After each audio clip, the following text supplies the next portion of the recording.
અહેમદાબાદ કાબૂમાં આવી છે। આગના કારણે કરોડો રૂપિયાનું નુકસાન થયું છે અને ઘણા વેપારીઓના સપનાને ભાંગફોડ કરી છે। હાલમાં પ્રભાવિત વેપારીઓ માટે એક રાહત યોજના ઘડી બની છે અને FOSTA federation of Surat textile association દ્વારા શિવશક્તિ માર્કેટ રિલીફ ફંડ નામની એક ખાસ કમિટી બનાવવામાં આવી રહી છે। તો ચાલો જાણીએ આ સમગ્ર મામલે વિગતવાર।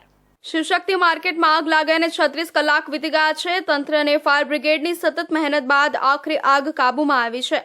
જોકે આ ઘટનામાં અનેક વેપારીઓએ કરોડોની સંપત્તિ ગુમાવી છે। તેમના માટે આ એક મોટો આર્થિક ઝટકો છે। આ આગથી પ્રભાવિત વેપારીઓને સહાય આપવા માટે ફોસ્ટા દ્વારા શિવશક્તિ માર્કેટ રિલીફ ફંડ નામની એક કમિટી બનાવવામાં આવશે। આ કમિટીમાં 11 સભ્યો હશે, જેમાં 4 સભ્યો શિવશક્તિ માર્કેટના વેપારીઓ હશે। ફંડ દ્વારા પ્રભાવિત વેપારીઓને આર્થિક સહાય, લોન સહાય અથવા બાંધકામ માટે ટેકો આપવામાં આવશે। ફોસ્ટા વેપારીઓ સાથે વાર્તા કરીને તેમના નુકસાનનું મૂલ્યાંકન કરશે। આ એક મોટી આપત્તિ છે અને અમે વેપારીઓ માટે હંમેશા ઊભા છીએ। અમે દરેક સંભવ મદદ કરવા માટે કામ કરી રહ્યા છીએ। આ પ્રકારની દુર્ઘટનાઓ ફરી ન બને એ માટે જરૂરી પગલાં લેવામાં આવશે। फायर सेफ्टी नियमों नो कड़क अमल कराशे। शिवशक्ति मार्केट की आगजनी की घटना के बाद सूरत के कपड़ा व्यापारियों में रेगुलर ये बात क्या है कि हम इनकी क्या मदद कर सकते हैं, हमारे भाइयों की क्या हम साथ दे सकते हैं।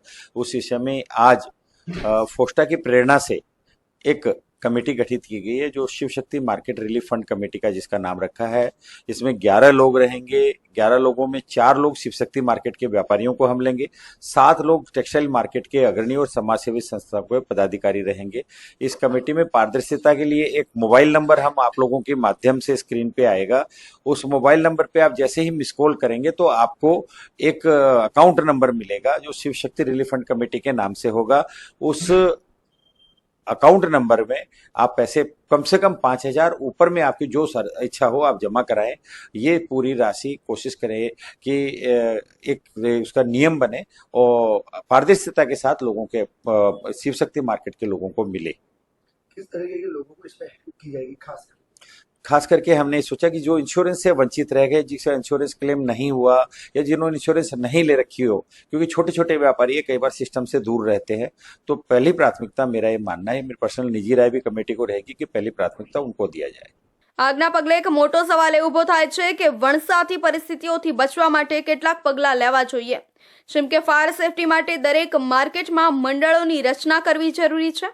વિપત્તિ દરમિયાન કેવી રીતે પ્રતિક્રિયા આપવી તે માટે વેપારીઓને ટ્રેનિંગ આપવી જોઈએ। આગ લાગવા કે અન્ય આપત્તિઓ સામે સુરક્ષા માટે માર્કેટમાં વધુ આગ વિરોધી સાધનો મૂકવા જોઈએ। વધુ માહિતી માટે ફોસ્ટા દ્વારા હેલ્પલાઇનની પણ શરૂઆત કરવામાં આવી છે। હાલમાં યુવકો વેબ સિરીઝ અને ફિલ્મોના પ્રભાવ હેઠળ આવી ગુનાહિત પ્રવૃત્તિઓ કરતા ઝડપાઈ રહ્યા છે। એવો જ એક કિસ્સો સુરતના ઉધનામાં સામે આવ્યો છે, જેમાં એક